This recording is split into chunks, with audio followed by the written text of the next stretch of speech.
paano mang-block sa messenger nang hindi niya nalalaman.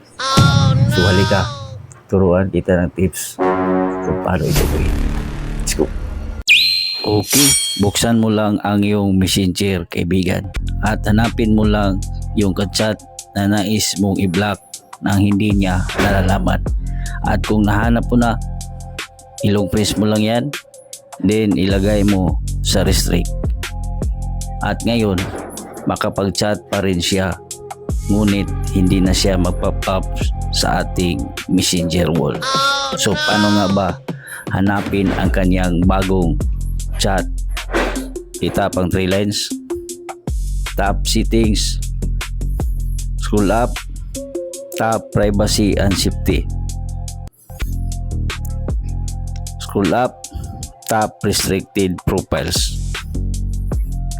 Itap mo lang itong profile niya, tap mo lang itong unrestrict, at dito mo na makikita ang kanyang mga bagong chat na pwede mo nang basahin at replyan. At kung nagustuhan mo naman ang video tutorial natin, kaibigan, at kung marami ka pang gustong alamin ang kalaman, i-follow mo ako at i-share mo to sa iba para magkatulong. Salamat. Paano mag-chat gamit ang GCash? Malalaman mo na at malalaman din nila ang mga sikreto. So halika, turuan kita ng tips kung paano ito gawin. Let's go. Okay, ganito ang kanilang pagkagawa ng chat sa GCash. Itap ang inbox. Ini-enable lang nila ang chat sa GCash. Chine-check lang nila ang box. Tinatap lang nila ang submit. Then tinatap lang nila ang chat message icon. At dito na sila na mamimili ng mga chat sa kanilang mga phone number. At pwede ring memoryado nila ang kanilang phone number. At ito na ang halimbawa, i-chat ko na ang kontak. At ito na magta-type na ako ng chat para i-chat siya. Hindi makikita kasi nga naka-privacy yan pag screen record sa GCash. So kaya na nga, pwede na ma-chat pala ang contact number sa GCash. At kung nagustuhan mo naman ang video tutorial natin, kaibigan, at kung marami ka pang gustong alamin ang kalaman, i-follow at i-share mo ito. Salamat.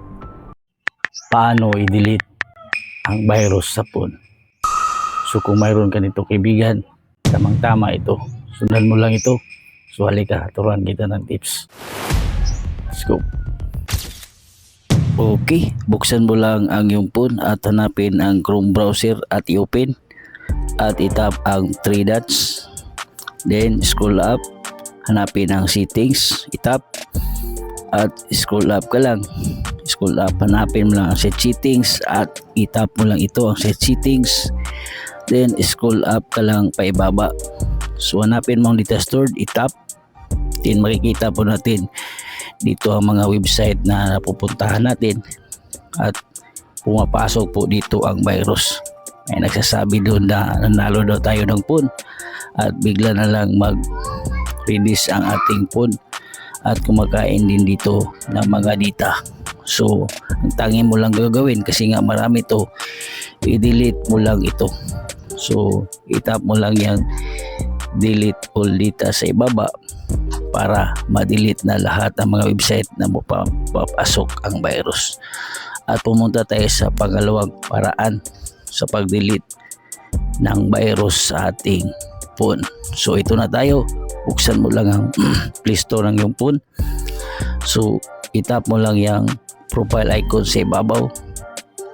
Then hanapin mo lang yung Play Protect. Itap mo lang yung Play Protect. Then mapupunta ka dito. Then i-scan mo lang yan at hayaan lang natin mag-progress. At kung may nakikita kayo dyang app na nagkukonsumo ng virus, ay uninstall mo lang kasi nga harmful ang apps na yan at dyan nagmumula ang virus sa phone. At kung nagustuhan mo ang ating video tutorial, kaibigan, maaari mo itong i-share at follow ako. Salamat.